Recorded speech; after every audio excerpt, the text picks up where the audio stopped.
of make-believe, kids screaming.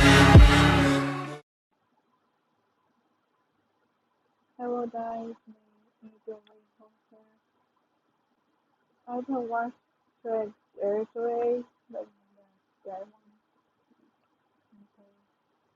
One, two, three, go.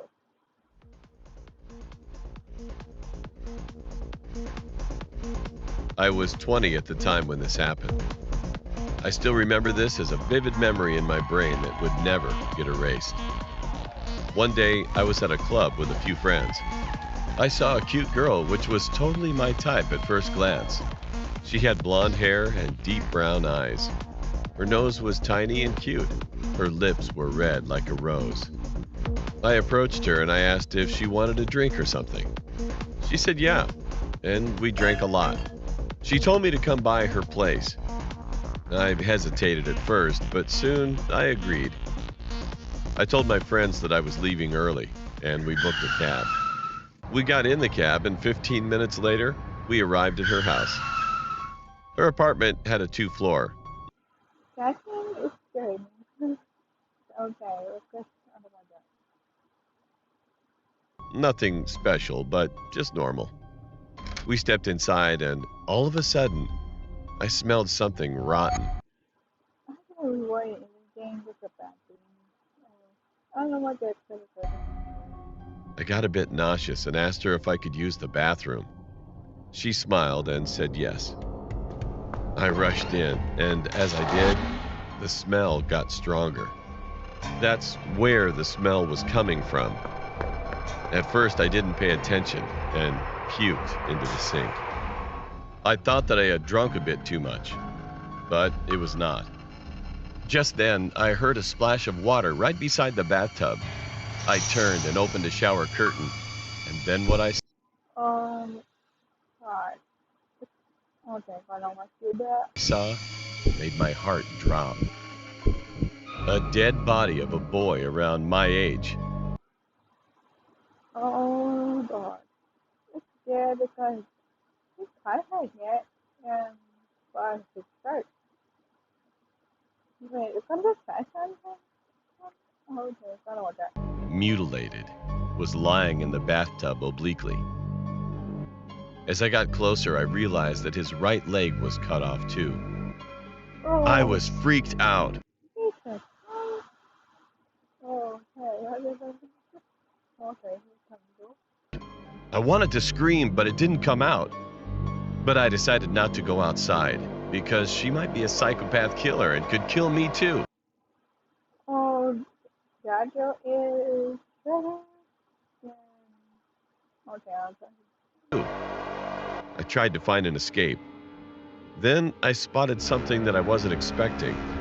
A small pocket knife stuck out from his jean pocket. That's not mine. I cautiously took the knife and flicked the door open. There was no one outside, and only that girl was sitting on the steps. I asked her what was in the bathtub, and suddenly her expression got different. She flashed a maniac grin, and then she That's what she's took out something from her back, a knife. All of a sudden, she lunged toward me, but I dodged it. I took out my knife and swung around as soon as she came to me and kicked her. She let out a scream as she fell to the ground. I heard some noise upstairs, but I wasn't going to check that out. I sprinted out the door and ran 2 blocks straight without stopping, and then called the cops. The cops searched the whole house and arrested 3 people, all charged for murdering innocent young boys. Then I took That's real mine. a cab back to my house. I called and told my parents about this incident. I wasn't able to sleep that night at all. This was the scariest I've ever experienced. Oh God. Okay. And who knew what would have happened if I didn't find that knife?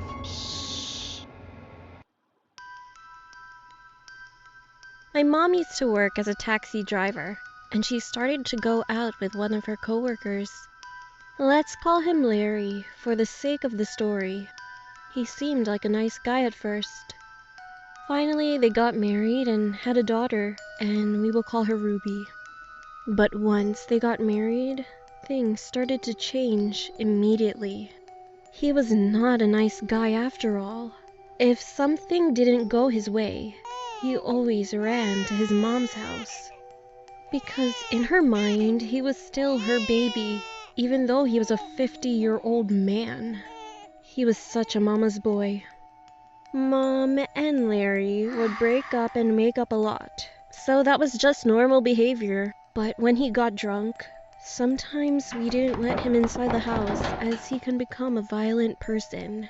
He'd break in by smashing a window to get in on occasion. Well, he would not hurt us, but broke things like a TV or a family member's computer, which made us terrified. The final straw was when he came into our house one day.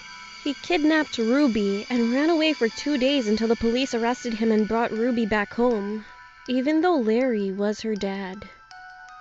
Mom was literally traumatized by this incident.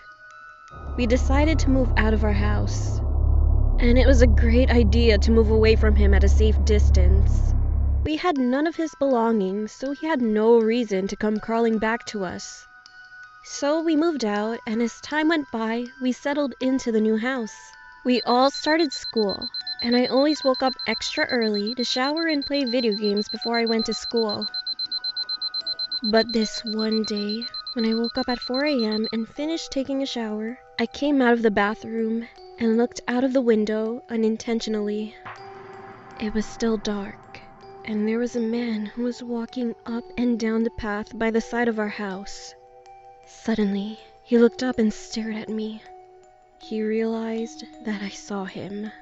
I stood there and did nothing. Then he walked away and stood under the streetlight.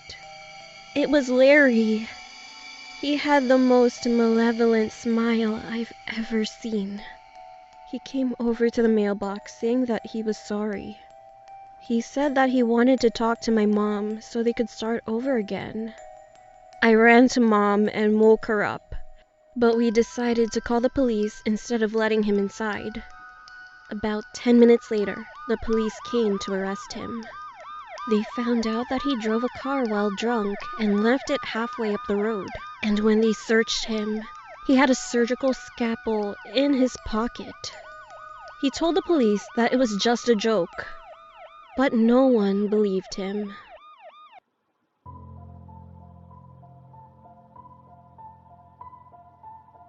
When I was a kid, I was really into paranormal things such as ghosts and spirits, so I always got No, it's bad, Can't say my prayer bye. really excited for Halloween. On one Halloween, my parents took me and my brother to a ghost tour in the city. During the tour, we would visit real haunted houses, which were said to have some really violent ghosts. I couldn't be more excited. We arrived at the location for the tour meetup, an empty parking lot, but we were a bit early and nobody else had arrived yet. It was a chilly October night, so my parents decided that we should find a building to wait in until more people arrive. We walked over to the building that the parking lot was meant for, an old hotel, and entered the vestibule. That door is old. Oh, shit. Have a bathroom. We tried to fully enter the building, but we found that the Yeah, that's how door now. doors leading to the lobby inside were locked. After a few minutes of standing around, I started to feel strange. A nauseous feeling had swept my stomach. Goosebumps ran up and down my arms, and a piercing feeling of being watched was stabbing, almost burning my back. Looking around, it was obvious that me and my family were the only ones inside the vestibule. The lobby of the building was also devoid of people. Once we saw people enter the parking lot, we left, and I felt better. And after that, I was shocked to see the first place we stopped on the tour was the building my family had been waiting in. Now, this building we won't enter, because the spirit inside here is more violent than the others will encounter.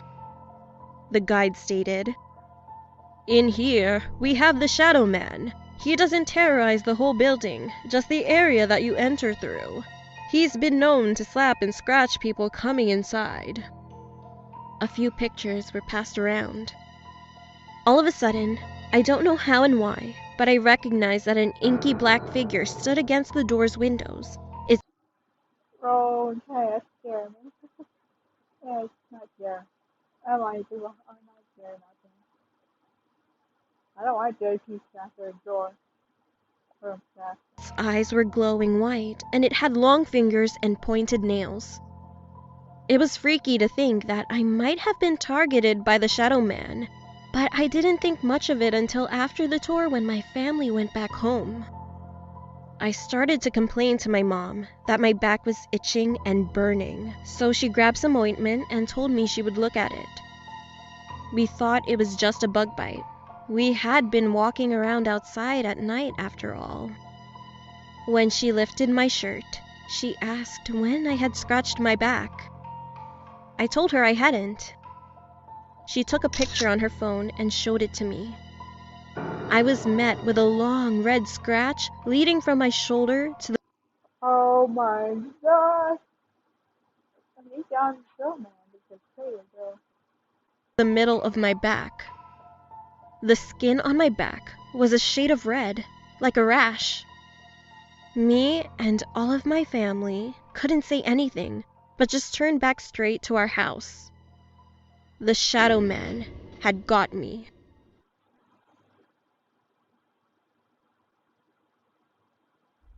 This is not about my story, but someone from my church, and he wanted to share his experience with anyone else.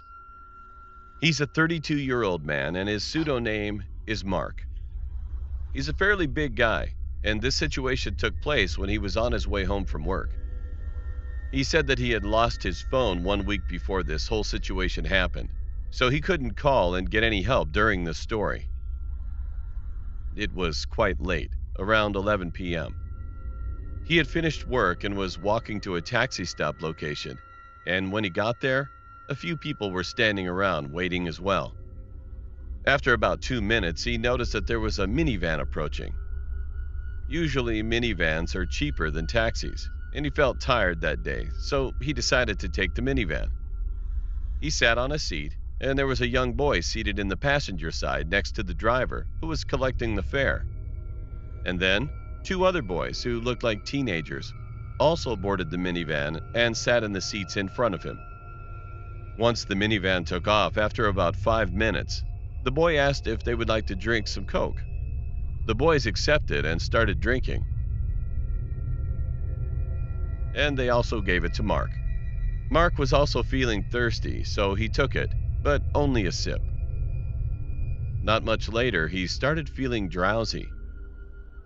Just before he about laid his head on the seat beside him, he noticed that those 2 boys were already knocked out. After he laid his head down, he heard noises coming from the back seats. 2 people were talking in a different language. The car was passing a big signboard that showed Crest Chicken Farm. And then he finally passed out. When he got up, he found himself inside a big shed-like barn, and there were some tools on a big table. He was on the floor, and the other 2 teenage boys were laying next to him. He still felt a bit drowsy, but he managed to get himself up as he was looking for an escape. He saw that the 2 boys were still passed out, so he tried waking them, but they wouldn't budge.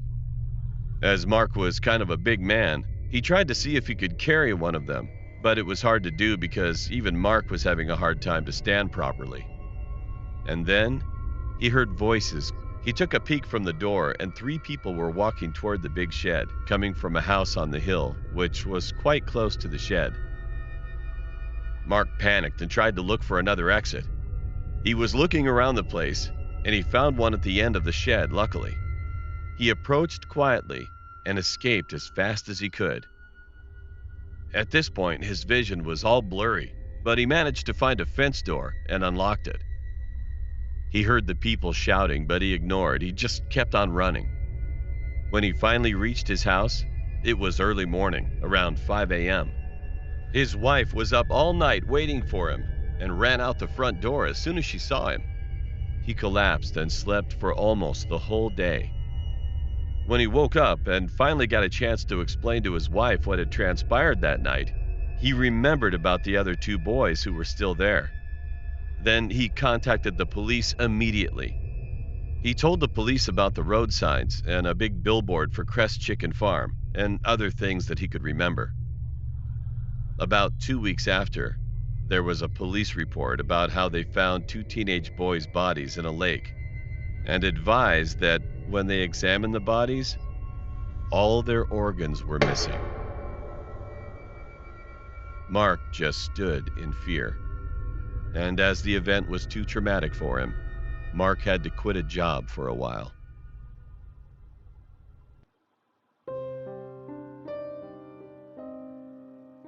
This happened when it was our school's camping day. All the grades went to each other's places, and our teacher had taken the 6 students to this large site that was quite cheap. It started off all right. I got a room with some of my friends at the time, and my closer friends were in the next room. The first incident started when I was the only one in my room, still packing mine and the other people's stuff away. I was on the bottom bunk, letting my mate take the top. When I looked up was some sentence, and it said, "Hello, you are going next," with a creepy smile. On the second day, we all went outside. There were teepee tents next to a field.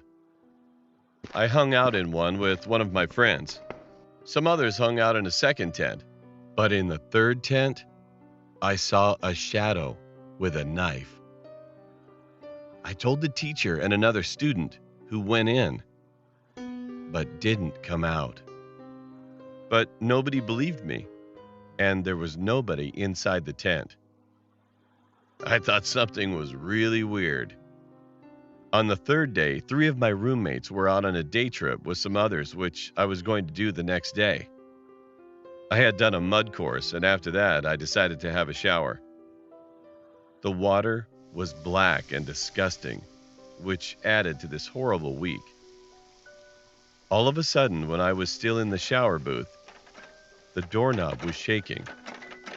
I screamed, and when I got out, I saw a handwriting, "You won't leave alive," on the wall.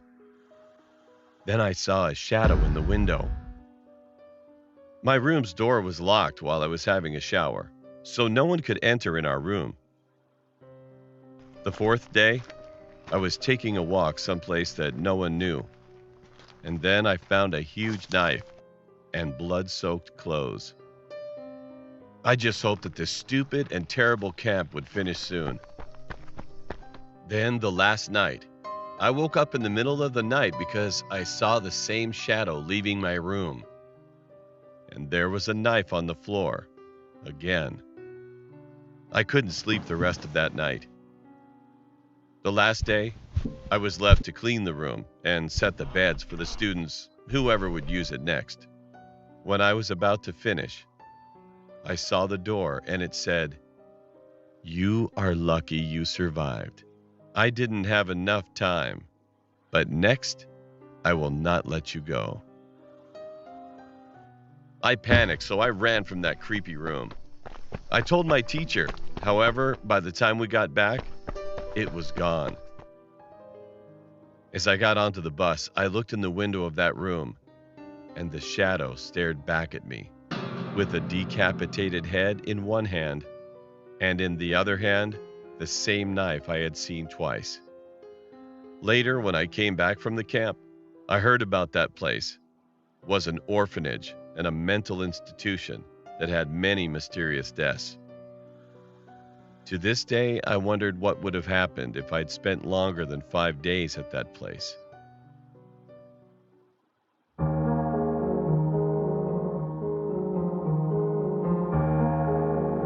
This happened pretty recent, about 3 weeks ago.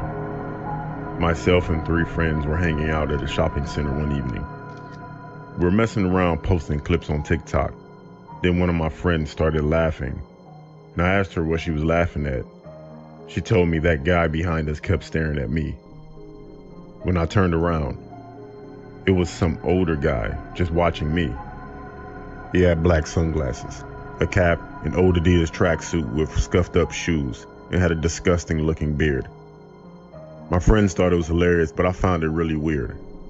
Then another one of my friends said she thinks that guy lives on her street, about a few houses down from her. She said that he actually follows her on TikTok. At that point, I quickly got my phone out to check if he was following me, and he was. I had to block him because he seemed a bit creepy. We went to get McDonald's before we went home, and I received a message on TikTok from someone. It was that guy who had been following us. His name was Greg, and he wrote, "Why did you block me?" with 2 emojis. One was a crying face, and the other one was an angry face. He had actually created another account that day in the shopping center. I blocked that account as well, hoping that would be the end of it. I didn't mention it to my friends this time, knowing they would just laugh. That night, I was up late and had Netflix on in the background as I was chatting with my friends on Facebook while scrolling through TikTok. I got up to use the bathroom, and when I returned, I had 3 messages from my friends, all saying the same thing. All were things like, "Who's in your room?" and "What's up with your last post?" I asked them what they were talking about, and they told me to check my TikTok, so I did. It was a clip of my bedroom. It was a clip of someone picking up my phone and recording the inside of my room. At that point, I heard a creaking. Then I heard a man's voice say, "Sorry, please don't scream," and turned to see my closet door slightly open. I started to scream when the same guy who had been following us burst out of my closet and tried to cover my mouth. Thank God I screamed and it was enough for my parents to hear. They came upstairs and my dad tackled the guy to the floor. The police were called and he was arrested. We were informed that the guy had straight up admitted to stalking and breaking and entering. One of my friends pointed out, if I go back and look at the post on TikTok from when we were in the shopping center, you can see Greg is in almost all of those pictures, somewhere in the background. I haven't heard what's going to happen to Greg yet, but I just hope he won't ever come near us again.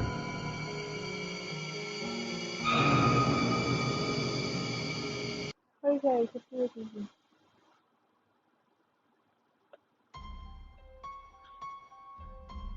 It happened about 6 months ago. I was in a scouting group, and at the end of the semester with the last group meeting, we always did something special. But this time was a little different. Instead of going indoor climbing, our scout leaders decided to go canoeing. I was really excited about it because I'd never canoed before. As always with every trip, we should have to be an hour earlier as we were riding our bikes to the destination. I noticed something. It was a creepy-looking old man staring at us, with an almost psychopathic-like grin on his face. His clothes looked old and dirty.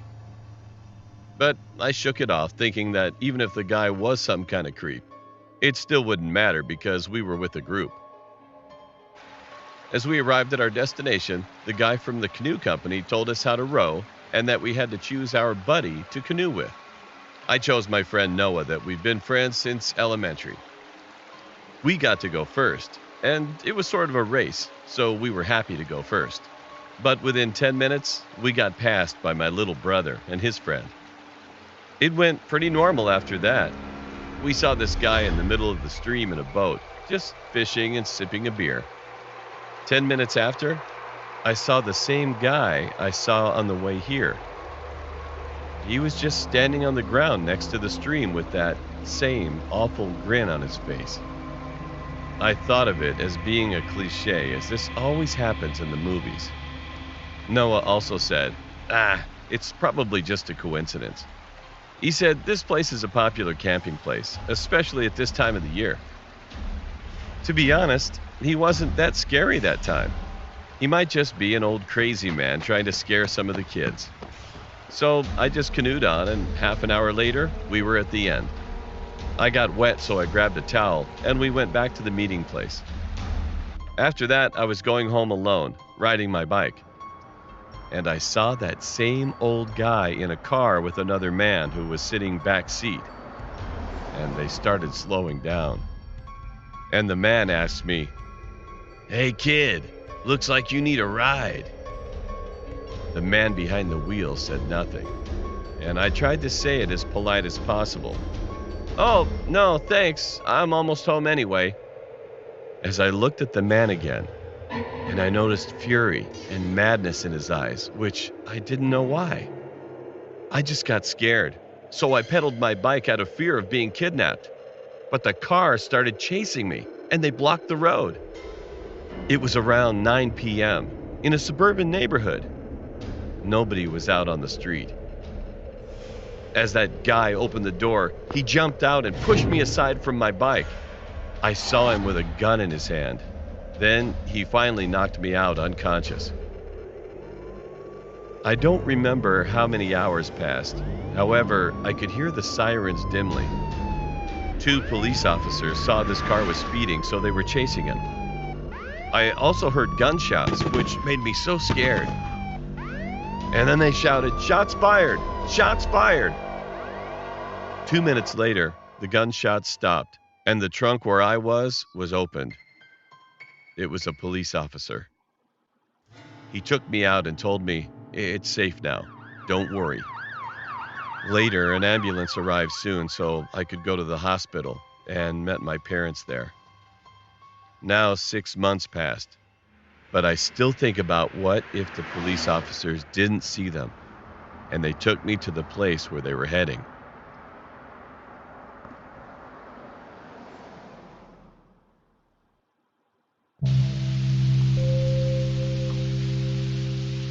When I was 9, my father had died. I didn't know how and why. I was just sad about it.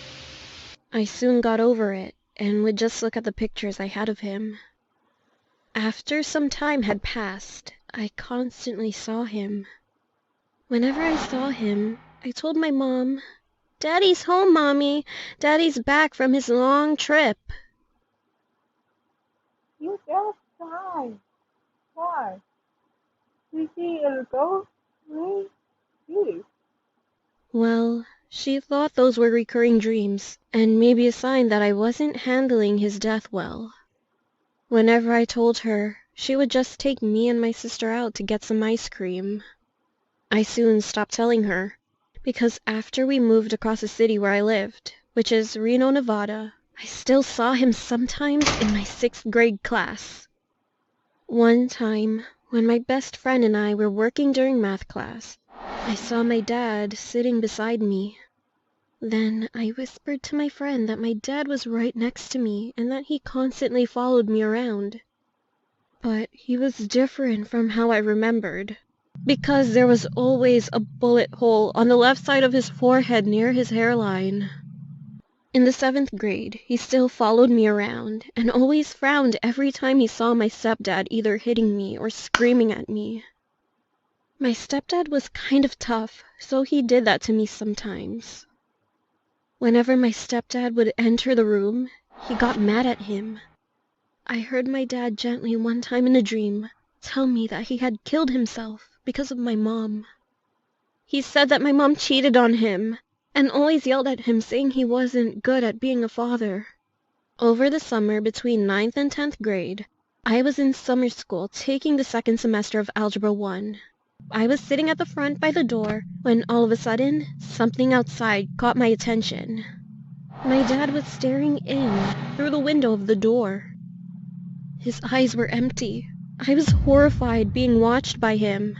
He came into the room and sat at the empty desk next to me. And I knew that he was not the same. I felt something was going wrong. I've grown up now, but I still see him a lot. And he's always whispering in my ear and telling me that my mom is the one who should have died, not him.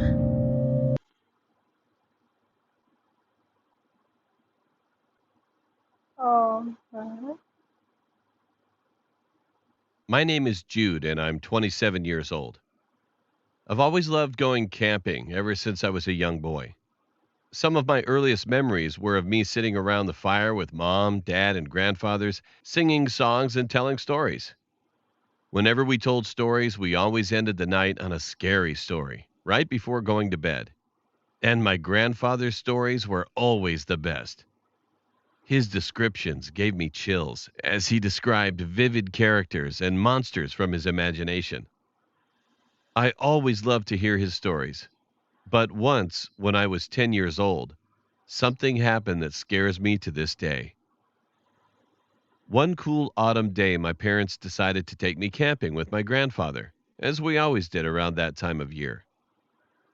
We arrived at the campsite around 6 o'clock, and on the way in, I saw that the campsite we were driving into was different than the one we usually camped at. The entrance to the campground seemed old, and a lichen-covered stone sign with the name of the grounds greeted us as we drove in. We arrived and set up our tents. After eating dinner and cleaning up, we sat around the campfire as usual to tell our stories. I can't remember all of the stories told, except for the last, my grandfather's story.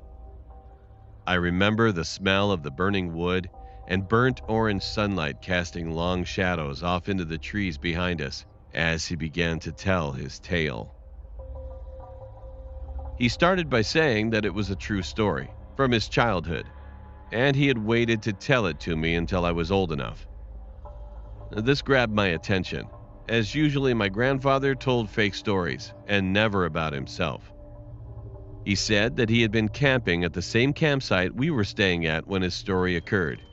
He started by saying the campground had been built back in the 1930s by CCC workers during the Great Depression, which, looking back, explained the oldness of the park. But at the time, as a kid, I really didn't care. He said that one night, around 1960-something, while camping with his father, he was fishing at the lake down at the end of the long hiking trail that led back to the campground. His dad told him it was time to leave, and they started off down the trail. As he was walking, he began to feel a strange sensation, as if he was being followed. He turned back, but supposedly saw nothing several times. He kept walking until he said he was stopped by a long, eerie moan rippling out from behind the trees. He described it as sounding like a ghost or a person being slowly injured. He and his dad stopped in their tracks. His dad apparently tried to tell him it was a coyote, but my grandfather knew better. He told me it wasn't a coyote. He believed it was something else, something more sinister. Nevertheless, after this encounter, he returned back to the campsite with his dad and never saw or heard anything else. He claimed that this was true, and obviously he wouldn't be telling this to us if he hadn't been affected by it. But to me, it seems silly. Scared by a noise? Come on. Anyway, about 2 days later, I was walking back to the site with my grandfather from a long day of hiking and picking wild berries in the nearby forest. Both of us were carrying heavy baskets full of berries to bring home. The sun was setting, and I noticed the long shadows peering out from behind the trees. As it began to grow darker, dead darker, the trail seemed to grow longer and longer. I began to feel a weird sensation in my stomach, like I was being watched. After about 5 minutes, the feeling began to grow, and I looked at my grandfather. He looked right back at me with the same fearful eyes. I was in shock. Did he feel the same feeling? Then I remembered his story about the way he felt the night he heard the noise. I began to walk faster, and so did my grandfather, without saying a word. After about 20 minutes, it was completely dark, and our arms ached for carrying the berries up the trail. Right as I turned a corner, I heard a long, eerie moan. My heart stopped as I froze in fear. My grandfather looked at me and said, "It's time to go." With that, we began wailing swiftly down the trail as fast as we could without dropping our berries. Just as I began to relax, I heard it again. Only this time, it was much louder. It sounded like someone being murdered. It was terrifying. It came from directly behind us, and I felt a burning sensation in the back of my head. I dared not look back. I sat in fear, wondering of what could have made the noise, when suddenly I heard my grandfather scream, "Run!" I whipped my head around, and in the dark, foggy light, I squinted and I saw a tall, slender black shadow dart between the trees about 100 feet behind us on the trail. I instantly dropped my bucket and ran like the wind down the trail as fast as I could. My grandfather was behind me. I became worried about him, as he was an old man, and I was afraid he might hurt himself running down the rocky trail. But I didn't stop, nor did he until we reached the campsite. That night, I sat in my tent, heart racing, thinking about what could have made that noise. After we came back home, we never returned to the old campsite. And to this day, that experience still haunts me.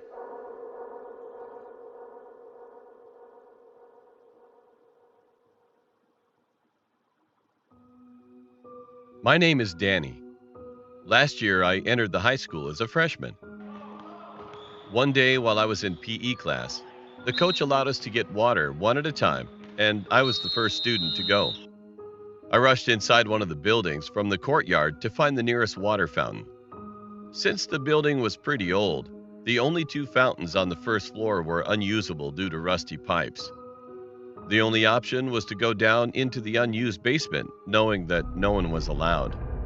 I was nervous since none of the electricity was working, as it's only used during the summer. However, I forced myself and made my way down using the hallway light upstairs to guide me to the fountain. As I was drinking water, someone grabbed my shoulder abruptly. He was a tall man, to be in his early 30s, with a police badge. He said seriously, "I was ordered to take you, boy. Your school is in danger right now." Just then, he started to pull me. In my 14-year-old head, I believed I was going to be saved from this school danger. He pulled me through the back door to a black van, but all of a sudden, I felt uncomfortable in my stomach, so I told him that I wanted to use the restroom. I came inside to the restroom and he said that he was going to wait outside the door. The bathroom was stinky. While I was using the restroom, thinking hurry to finish, I asked him about what's going on, or where is everybody else, and so on. But he didn't answer at all. When I came out, the man was gone. Then I heard the back door slam. I turned around and there was that man. The guy had a knife and he pointed at me across the scarcely visible hall. I was terrified. I screamed and started to run. He also started sprinting toward me at an alarming rate, and then I felt burning on my back and finally blacked out. When I woke up again to unbearable pain, I noticed that I was in the hospital, and my parents, big brother, and the principal were standing beside me. Apparently, I was stabbed in the back twice. The principal said there was an announcement that someone invaded the school over the intercom. However, I wasn't able to hear it since the speakers didn't work because there was no electricity down there. Fortunately, the cops were able to break the wooden basement door down so they could catch that guy. If that door held up for only a little while longer, I wouldn't be here today. He could have done much worse. To this day, I always thank God that I'm alive.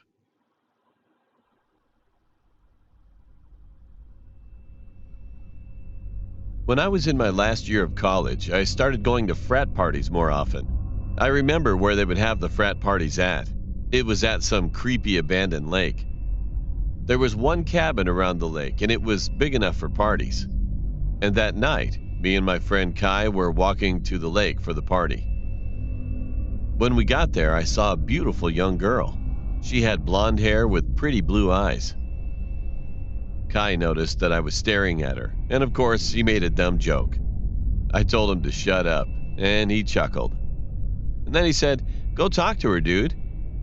I refused at first, but after 5 minutes, Kai convinced me to go over to her. So I finally went for it.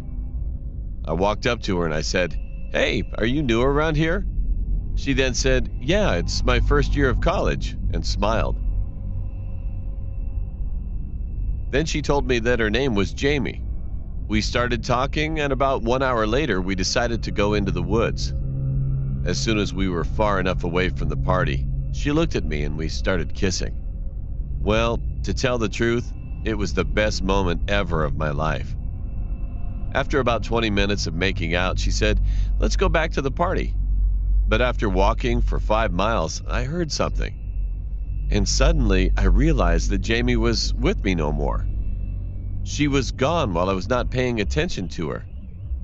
I called her name, but there was no answer. Then I heard a strange sound again on my left side. I went to investigate, and I froze in fear. It was a man in his late 50s, tied up to a tree. He had tape on his mouth, and he was beaten up badly. So I untied him, took the tape off, and I asked him, "Are you okay, sir?" The man said he was okay, and I asked again, "Who did this to him?" And his answer terrified me. He replied that it was the girl with blonde hair, with blue eyes. As soon as he said it, I heard rustling noises coming from behind me. I turned around. Jamie was there, and she had an axe in her hand. She was smiling again, but now it became madness. I tried talking to Jamie and told her to put the axe down, but she didn't listen. She threw the axe right at me. Luckily, the axe missed me and hit a log beside me. I had no choice at all. I tackled her to the ground and screamed for help. Kai and 2 other dudes came to me in a hurry and helped to restrain her. I was pissed and also shocked. I asked her, why did she attack that man? She laughed and told me, "What's the problem? You don't have to worry about it," or something like that. I told Kai to watch her while I called the cops, and the cops showed up within minutes. The party was canceled, and everyone had to go back to campus. I still think what would have happened if I didn't pay attention to the sounds and just kept walking to the party. I hope Jamie never finds me again.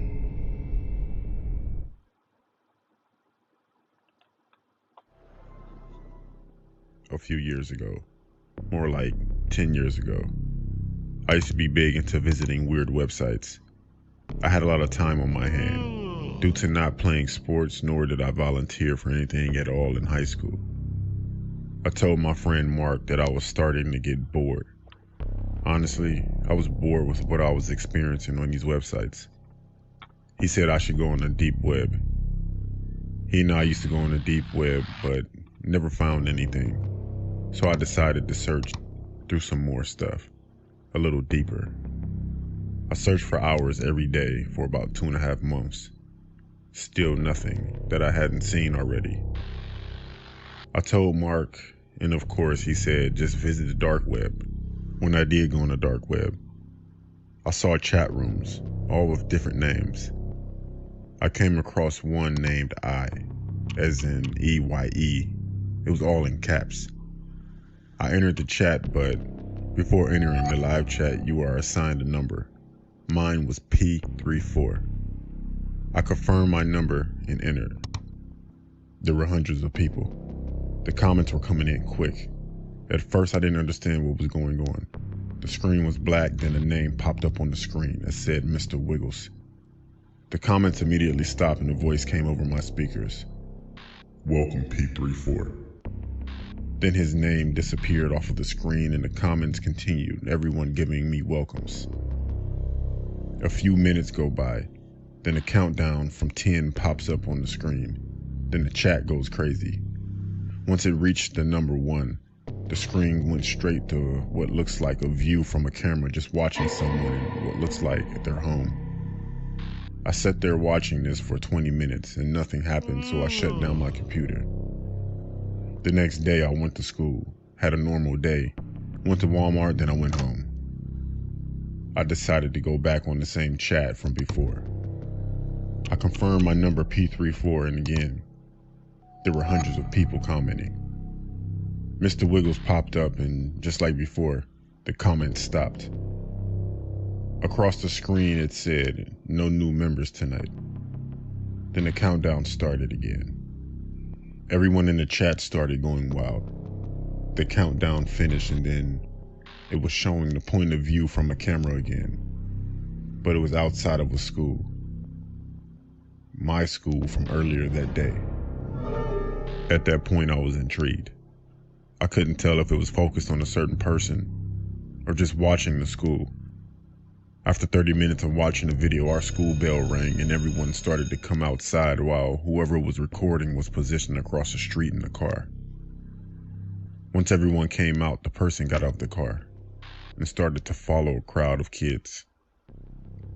Everyone started to split from each other and the person recording started to follow someone. It was my friend Mark. He had to be at least 100 feet behind him. I started to call Mark, but he didn't answer. I kept calling him as I watched the video, but nothing.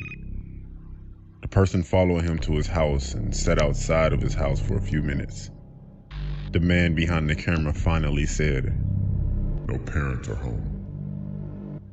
And he began to walk to Mark's house, rang the doorbell, and waited as he continued to record. A few seconds go by, and Mark opened the door. He looked confused and the guy said, "P34 sent me." And Mark looked afraid that the camera shut off and everyone in the chat left. So I did too. I called Mark's house phone instead of his cell phone, and his mother answered. I asked for Mark and she said that she thought he was with me. I panicked. I then received a notification on my phone from my Gmail account. It said the sender was Mr. Wiggles. The message was, "I'm getting closer, P34. Mark says hi." I was shocked and didn't know what to do, so I called the cops. They didn't do anything about it because the email disappeared. I haven't been on the dark web since and no one has seen Mark. Still to this day I receive messages with pictures of me in random places along with the same written message that said, "It can happen anytime." I honestly wish I never went on the dark web. Okay, that's explication now. And if you think I'm watching me with the channel, and try to respond here at anyone. And if you're watching, with the bell ring, subscribe to me, and bye bye people. Bye. Bye.